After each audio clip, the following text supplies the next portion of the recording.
They towed my car. 6 a.m. on a Tuesday. No knock. No warning.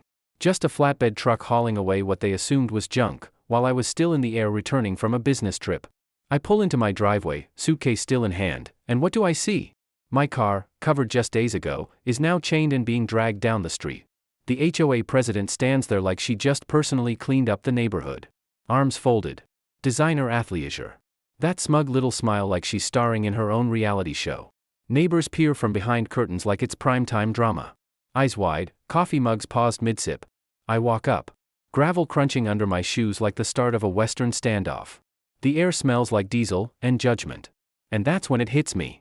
They thought they knew what was under that cover. They thought they knew who I was. They were wrong. Dead wrong. Not just about the car, but about everything. So here's a question. What would you do if your neighbors decided you didn't belong? Let me know in the comments. Where are you watching from? Ever dealt with an HOA nightmare? But before we talk revenge or redemption, let me rewind. My name's Marcus. I'm 48 years old, and 6 months ago, my life imploded. 20 years of marriage, gone. My ex got the mansion, half my retirement, and custody of our 2 teens, who now treated me like a side character in their lives. I was starting over, rebuilding from the ashes. But I didn't want a mansion anymore. I wanted a place that felt like mine. That's how I ended up in Willowbrook Estates. 847 homes, ranging from $800,000 to $2.3 million. The kind of neighborhood where the lawns are more manicured than most celebrities and everyone drives a car that ends in a vowel. Perfect hedges. Designer dogs. And fresh mulch that smells like money the second you pass through the gates. But me? I didn't come for the prestige. I came for the garage. 3 bays. Concrete floors. Security system pre-wired. Because what I needed to store wasn't furniture or boxes. It was legacy. See, my late Uncle Raymond had left me a 1967 Ferrari 275 GTB. A museum-grade classic buried beneath a weathered exterior, faded paint, cracked leather, but under the hood? Pure art. All original. Numbers matching. Records going back 30 years. Raymond always said, real value hides in plain sight. Most people only see what they expect to see. I'd parked that car in my new driveway, tucked beneath a standard gray tarp while I researched restoration shops. Just a temporary measure. Nothing shady, nothing against the rules, or so I thought. Enter Diane Blackwell. If you had to picture an HOA president without ever meeting one, your mental image would look exactly like Diane. BMW X7, tennis outfit with no intention of seeing a tennis court, and a haircut that probably came with complimentary Chardonnay. 52, married to Craig, pharmaceutical sales, and proud mom of 2 kids you'll never see on a public school bus. 3-term HOA president, self-appointed gatekeeper of suburban perfection. Day 3 after I move in, she knocks. Fake smile. Clipboard. Vibe of someone who corrects waiters for fun. Welcome to Willowbrook. Just curious about that vehicle in your driveway. I explain, it's a classic. Covered for protection. Just temporary. Her smile tightens. Like a fishing line hooked on something big. Well, we do have standards, she chirps, handing me a paper with the subtle charm of a cease and desist. Not official, not legal, but written in that passive-aggressive font that screams power trip. I take the paper. Feels like sandpaper. Smells like perfume and condescension. That night, I sit down and read every single word of the HOA covenants. And what do I find? No rule against a covered vehicle for 30 days or less. None. Diane was bluffing. Testing me. Seeing if I'd fold like her last victim. But she wasn't done. By the next morning, she started a group chat. Subject line, new resident vehicle issue. Passive aggression in full swing. Within days, I'm getting the cold shoulder from everyone with a mailbox. Conversations hush when I walk by. Neighbor moms redirect their golden doodles away from me like I'm contagious. And that's when I realize? This isn't about the car. This is about Diane asserting her dominance. I was an outsider. And she was used to winning. But here's the twist, that Ferrari? That wasn't the only thing Uncle Raymond left me. And Diane? She just picked a fight with the wrong guy. Here's something most people don't realize about HOAs. Just because someone acts like they're in charge doesn't mean they actually have any legal authority. Diane's brother-in-law Brandon? The guy who cornered me at my mailbox in a thrift store suit and tried to sound like a courtroom thriller? He wasn't even legally allowed to represent the HOA. In fact, no one can speak on behalf of an HOA unless they've been granted that power by formal board resolution, and most so-called legal threats are nothing more than overpriced stationery backed by zero authority. So I did what any self-respecting former tech executive with a severance package and a subscription to LexisNexis would do. I researched. Deep. Brandon Kowalski, Esquire. Specialties? DUI defense and cut-rate closings for sad little strip mall properties. 2.5 stars online, mostly reviews about him missing court, forgetting client names, and ghosting emails like he was auditioning for a Netflix horror series. But here's the real kicker. I pulled up my original HOA documents from closing and reached out to the actual HOA law firm listed on file. Turns out Brandon had zero legal standing to represent the board, or anyone, for that matter. His entire legal warning was worth exactly what I paid for it, nothing. So Friday evening, I returned the favor. This time, I knocked on Diane's door, with real legal counsel on speakerphone. The moment my finger pressed her doorbell, I felt it, shifted power. I wasn't the one being pushed around anymore. She answered with her usual rehearsed smile, but there was a flicker, panic behind her eyes, like she knew the game was up. Diane, I began, calm but firm, we need to have a conversation about Brandon's unauthorized legal advice. She blinked. I don't understand what you mean. I held up my phone. Maria Gonzalez, HOA legal counsel. She'd like to clarify something. Maria's voice came through like thunder in a courtroom. Miss Blackwell, legal representation of the HOA requires formal board authorization filed through my firm. Mr. Kowalski holds no such authorization. Any legal threats he's issued are illegitimate and may constitute unauthorized practice of law. Boom. The silence in Diane's doorway was deafening. Craig, her ever-present, beer-in-hand sidekick, appeared behind her, suddenly less confident, keys jingling nervously. And that's when I noticed something, on their kitchen counter. Foreclosure notices. Suddenly, everything clicked. This wasn't about community standards. It was survival. Diane was drowning financially. That HOA president badge was her life raft, probably the only reliable income she had left. And I had just threatened to blow it up. You're harassing me, she snapped, trying to shift into victim mode like a bad community theater actress. No, I replied, eyes locked on hers. I'm protecting this neighborhood from fake legal threats. I'll expect a written apology by Sunday, or we take this to the state bar's ethics board. Slam. Her front door slammed so hard it echoed like a cannon across the street. But it wasn't anger I heard. It was fear. That weekend, things started shifting. 3 board members texted me, privately, asking for off-the-record meetings. 2 neighbors awkwardly apologized over their mailboxes. And then, an anonymous social media account popped up, Willowbrook Truth. It started posting screenshots of board overreach. Misused funds. Conflicts of interest. Suddenly, Diane's little power empire was sprouting cracks. But I could sense it, the air was changing. Something darker was coming. The desperate scent of a cornered animal. And Monday? She snapped. Emergency board meeting. 24-hour notice. The agenda? Amend community vehicle standards, vote to remove disruptive residents. It was laughable and illegal. Our HOA bylaws require 72 hours minimum notice. But Diane wasn't concerned with rules anymore. She was staging a coup with stacked cards. Her plan was simple and dirty: change the rules after the fact to make my covered Ferrari a violation, then vote me out entirely. But here's where her true scheme came to light. She'd rallied proxy votes. Not real residents, oh no. These were out-of-town relatives, former clients, and friends who held powers of attorney from elderly homeowners. People who didn't live in Willowbrook but could legally cast votes, if no one checked too closely. That night, I turned my kitchen into a command center. Voting rolls. Property records. County tax data. I cross-referenced every single name on her proxy list. By the time I was done, I knew more about this neighborhood than Diane ever would. Meeting night. The community center was packed like a political rally. Diane stood up front like she was about to win an award, basking in her hand-picked crowd.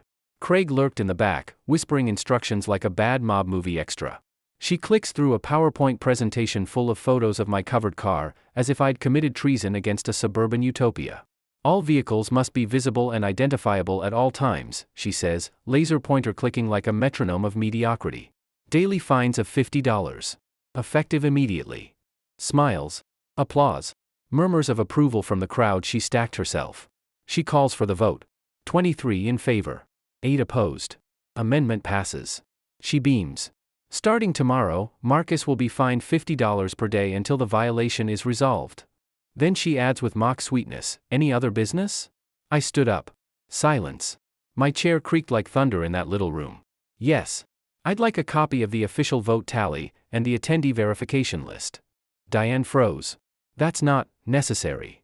It is, I replied, calm and steady. I'll be verifying every vote against the county's property ownership database, as required by state HOA oversight law. A beat. Then the room shifted. Proxy voters looked at their phones. Nervous glances. One woman actually left the room. Craig panicked. Motion to adjourn. Too late. That night, I ran the numbers. Out of the 23 votes in favor, 11 weren't residents. 3 were Diane's relatives using outdated addresses. All invalid. The amendment? Void. Fraudulent. Illegal. But Diane wasn't finished. Thursday morning. An envelope under my door. Violation notice. Immediate cover removal. $200 administrative fee. $50 per day starting in 48 hours. Towing authorized if non-compliant. She just handed me the smoking gun. So I compiled everything: fraudulent voting records, unauthorized legal threats, harassment timeline, HOA bylaw violations, Maria Gonzalez's legal letter, and I called Angela Torres, an investigative reporter from Channel 7 who lives for HOA corruption stories. Let's just say, she was very, very interested. But I didn't send it. Not yet. Because something had been gnawing at me. That folder from Uncle Raymond's office. The one labeled, Willowbrook Development, 1987. I poured myself a bourbon, put on my reading glasses, and opened it like I was defusing a bomb. Inside? Game over. Meridian Holdings LLC Incorporated in Delaware, 1985, purchased 847 acres in Fairfax County for $340,000 in 1987. Development partner, Willowbrook Construction Group. Project value, $78 million. Ownership stake, Raymond J. Keller, 67%. I read it twice. 3 times. My hands started shaking. Willowbrook Estates wasn't just a neighborhood. It was my family's project. And the homes? Built on leased land. That's right. Each homeowner, including Diane, owned their house. But not the land underneath it. Uncle Raymond structured the entire development as a ground lease community. And the beneficiary of those leases? Me. I checked the old business account tied to Meridian Holdings. $127,000 deposited monthly for the last 18 months. $2.3 million. Just sitting there. Every HOA fee included a ground lease payment. That meant Diane had been harassing her landlord. Worse, she'd been embezzling from the very company that owned her land. Suddenly, every vote, every threat, every fine was legally meaningless. I called Maria. Her voice smiled before she even spoke. Your uncle said this day would come. He wanted you to learn patience, and then use power wisely. I had every legal right to terminate Diane's lease. To force the sale of her home. To reclaim her keys and change her locks. But tucked behind the legal documents was a yellow sticky note from Uncle Raymond. Some people respect power. Others respect justice. Use both. Wisely. So now I had to choose, swift revenge. Or a teaching moment that could change everything. Sunday morning, assembly required. First recruit, Detective Jake Morrison, retired Fairfax County PD, 3 doors down and always up before dawn. He'd been watching Diane's power trip unfold like a slow-moving crime drama. I've been documenting everything, he says, sliding a composition notebook across my counter. Handwritten notes, timestamps, photographs, witness logs. She's building a textbook stalking and harassment case. The texture of his careful block lettering felt like justice forming line by line. Second recruit, Sarah Chen, forensic accountant, ex-colleague from my tech startup days, and the only person I know who smiles at the sight of balance sheets. She arrives with a high-speed laptop and that sharp glint in her eyes. HOA embezzlement? My favorite genre. She taps her keyboard like a concert pianist. Give me 24 hours. Sunday evening, war room activated. We're gathered around my kitchen island. Maria Gonzalez, Jake, Sarah, and now Tommy Reeves, ASA certified Ferrari appraiser with a voice like gravel and a binder thicker than Diane's ego. Tommy's verdict? Your uncle's Ferrari is museum quality. Fully restored. $2.1 million at auction minimum. He drops an invoice from 1967, $11,400. Uncle Raymond paid in cash. He let them think it was junk. That's the long game. We all just sit there for a moment, stunned. The psychological brilliance of it all. Diane was fighting to remove what she thought was trash. She never imagined it was worth more than her house. Sarah flips her laptop around. Spreadsheets lit up like Christmas. $94,000 stolen over 2 years. Fake consulting fees. Kickbacks. Inflated maintenance bills. Jake follows with his folder. Documented escalation, verbal harassment, intimidation, property threats, and now, attempted theft. Maria leans forward, tapping a lease document. Ground lease clause 12. Harassment of the landowner is grounds for termination. Technically, we don't even need the HOA to act. Control. Leverage. Infrastructure. I don't just own the land, I own the water lines, the sewer rights, the landscaping contracts, and the private access roads. Sarah sums it up best: you don't live in Willowbrook, Marcus. You are Willowbrook. Tuesday, 5:47 a.m. Diane's mistake. I wake to the low growl of a diesel engine. Outside my window, a tow truck, backup lights beaming into my driveway. Diane stands at the curb in a bathrobe and clipboard, barking orders like a suburban general. Craig's filming on his phone like this is a TikTok tutorial for HOA tyranny. Jake's already outside, coffee in one hand, camera in the other. Morning, folks, I call out. Beautiful day for a felony. The tow operator, large guy, beard like a biker, steps toward my covered Ferrari. Got an order from the HOA, he says, holding out a crumpled work order. Diane's signature scrawled across it like a child forging a parent's note. Abandoned vehicle. Safety hazard. I smile, sipping my coffee. Mind if I show you what's under the cover? By now, the entire neighborhood is emerging. Garage doors opening. Slippers shuffling. Phones recording. The Martinez kids. Mrs. Patterson. Even the high schoolers who haven't seen sunlight before noon in years. What's under there, Mr. Marcus? Little Sarah Martinez's voice cuts through the tension like a blade. I walk to the car. Why don't we find out? One motion. I pull off the cover. The sun hits the Rosso Corsa paint like a spotlight. Chrome wheels flash. The perfect lines of a 1967 Ferrari 275 GTB/4 glisten in the morning light. The crowd gasps. One man whistles. Holy, that's a real Ferrari. The tow operator steps back so fast he almost trips. Lady, I'm not touching that. You didn't say this was worth $2 million. Craig stops filming. Diane's clipboard dips. Her jaw tries to speak but her brain is buffering. Still sipping my coffee, I hold up the authentication paperwork. Fully restored. Appraised at $2.1 million. My uncle preserved it flawlessly. Diane, God bless her, tries to rally. Doesn't matter. Rules apply to everyone. That's still a violation. But the crowd isn't buying it anymore. Sympathy's gone. Respect's gone. Craig looks like he wants to vanish. And that's when I drop the first bomb. Diane, you just tried to tow your landlord's car. She blinks. I own the land under your house. Ground lease agreement.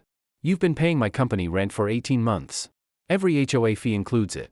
Another gasp from the crowd. And that embezzlement scheme? The one you've been running through HOA funds? You've been stealing from me. Jake's video is already online. The Willowbrook Truth account is posting updates by the minute. Cell phones flash. Maria's voice confirms everything over speakerphone. Diane stares at me like she's seeing a ghost. Or the executioner. This is impossible, she stammers. I show her the notarized corporate documents. Uncle Raymond's 67% ownership. Meridian Holdings. My inheritance. You tried to have my car towed, lied about legal authority, misused board powers, and forged a violation order against the property owner. By the time the tow truck pulls away, empty, half the neighborhood has gathered to see what happens when petty power games collide with actual ownership. And Diane? She's standing alone. Clipboard shaking. Hair frizzed. Smile gone. The crowd disperses with murmurs. Apologies. Awkward laughs. But the damage? Permanent. Tuesday evening, meltdown mode. By 6 p.m., every door in Willowbrook has a flyer, emergency board meeting, allegations of fraudulent residency and community threats. Diane's going nuclear. Her agenda reads like a dictator's day planner: remove fraudulent residents, initiate legal action against destabilizing elements, preserve community values against financial manipulation. In other words, burn me down before I expose her completely. She begins spreading rumors, calls to real estate contacts, whisper campaigns painting me as a tax cheat, a fraud, a possible criminal. Instagram posts accusing me of money laundering. Craigslist ads suggesting I sell counterfeit vehicles. Meanwhile, Sarah's financial report lands with a thud. 3 months late on her mortgage foreclosure filings. In progress, commissions down 80% in 6 months, HOA account in overdraft. This isn't about the car, Sarah says. This is about her last thread of control. Wednesday night, the last stand. The meeting feels like a courtroom. Angela Torres from Channel 7 is conveniently parked outside. Diane stands before the dwindling crowd, armed with lies and a speech that would make Joe McCarthy cringe. Certain individuals have infiltrated this neighborhood under false pretenses. She doesn't finish. Because I stand up. Behind me, Jake. Sarah. Maria on video call. Tommy Reeves holding the Ferrari documents. Angela's news camera pointed straight through the window. Diane, I say calmly, I'm going to give you one last chance to step down, publicly apologize, and walk away with what little dignity you still have. She tries to interrupt. I keep going. Because if you don't, tomorrow morning, I'm sending this evidence packet to the Virginia State HOA Oversight Board, the Bar Association, the Ethics Commission, and every local media outlet within 100 miles. The room is silent. I pull out the lease documents. Property records. Forensic spreadsheets. This isn't harassment. This is accountability. I let that sit. You tried to destroy someone without knowing who they were. You thought the Ferrari was trash. You thought I was nobody. Turns out, I own the ground you walk on. The meeting, Diane's last stand. Ladies and gentlemen, Diane begins, her voice trembling under the weight of false authority. We've been infiltrated. She gestures at her PowerPoint slides like she's unveiling Watergate, photos of my Ferrari, snippets of property records, a heavily edited timeline she claims proves my deceptive behavior. Each slide more dramatic and more misleading than the last. Marcus Reynolds has been masquerading as a legitimate resident while running a real estate scam. Brandon stands, gripping a legal pad like it's a gavel. We have evidence of fraudulent property claims and potential identity theft. The board moves to revoke his residency eligibility pending investigation. I sit in the back with Maria, letting Diane unravel herself in public. The energy in the room tilts toward suspicion. Whispered murmurs, darting glances. The mob mentality stirs. Any resident engaging in criminal fraud, Diane declares, forfeits their right to live here. We're voting tonight. That's when I rise. The metal chair scrapes loudly, silencing the room. I walk forward slowly, confidently. Diane, I say, before you call the police on your landlord, you might want to see the full financial records. Maria opens her briefcase like a magician revealing the final trick. She lays out Sarah's forensic report, bank statements, payment trails, contractor kickbacks, all carefully documented. Ladies and gentlemen, I say, turning to the crowd, here's the truth, $94,000 embezzled over 2 years. Fake consulting, inflated maintenance, and your HOA president at the center of it all. The projector flickers. Diane's propaganda slides vanish, replaced by cold, hard spreadsheets. This money was stolen, I continue, from Meridian Holdings, the company that owns 67% of the land your homes are built on. The room shifts. You can feel it, a physical wave of realization washing over everyone. Diane pales. Craig fidgets. Then Brandon makes the fatal error. This is fabricated. Marcus doesn't own anything here. Maria stands. Maria Gonzalez, estate attorney for Meridian Holdings LLC, she says. Here are the certified ownership documents. Corporate filings. Lease agreements. She hands them out like subpoenas. Neighbors flip through them, recognizing company names they've written checks to every month. Lease payments they never understood, now making perfect sense. A long silence. Motion for a vote of no confidence, Janet from the board calls out. Seconded, comes from 3 corners of the room. Craig is already dragging Diane toward the door as Channel 7's cameras capture her unraveling. This isn't over, she shrieks. I'll sue everyone. The door slams behind her. Final vote, 51 in favor of removal. Craig abstains. He's halfway to his car.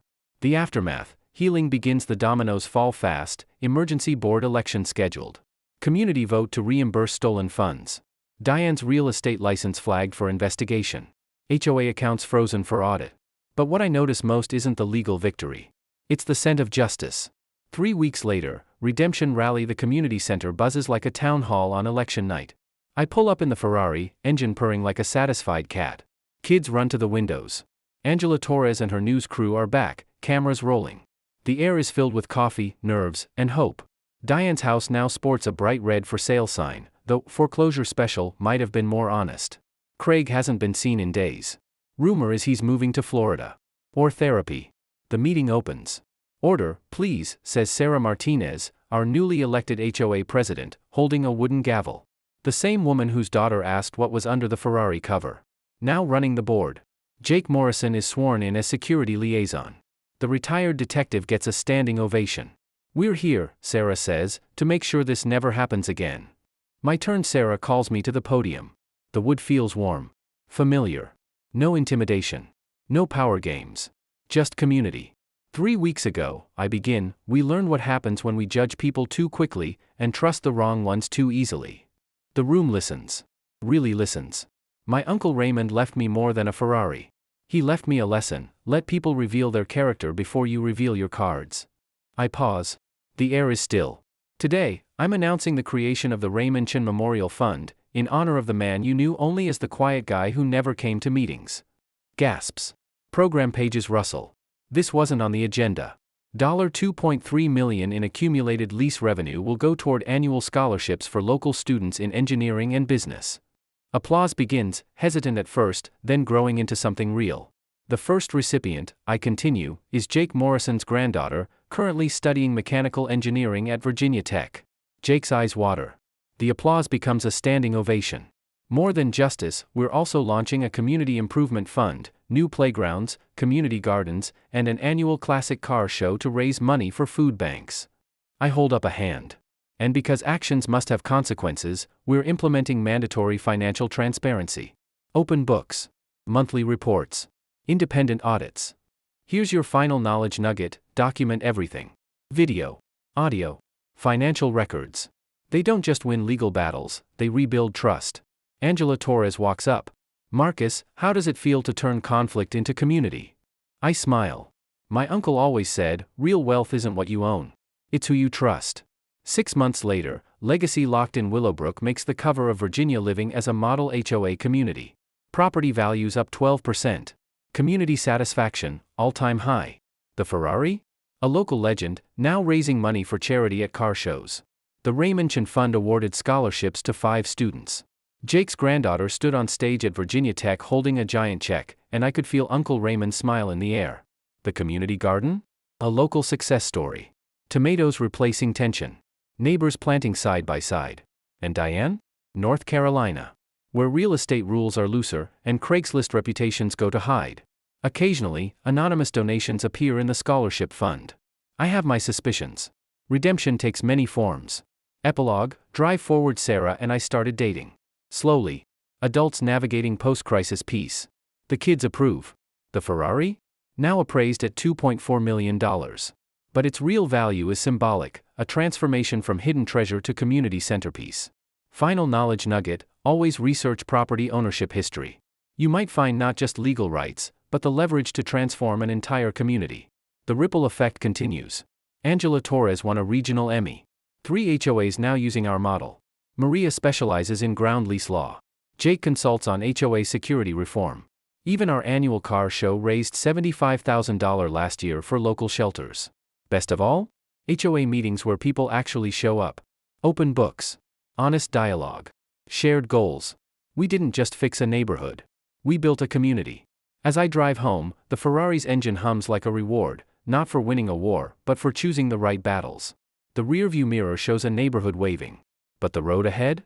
That's where the story continues. Microphone call to action: what's your HOA horror story? Envelope with arrow, share it below. You might help someone spot the red flags early. White heavy checkmark if this story helped. Subscribe for more real estate redemption tales. Automobile next week: the woman who found out her neighborhood pool was inherited family land. Don't miss it. Remember, knowledge is power. But patience is strategy. And sometimes, the best revenge is helping others live well.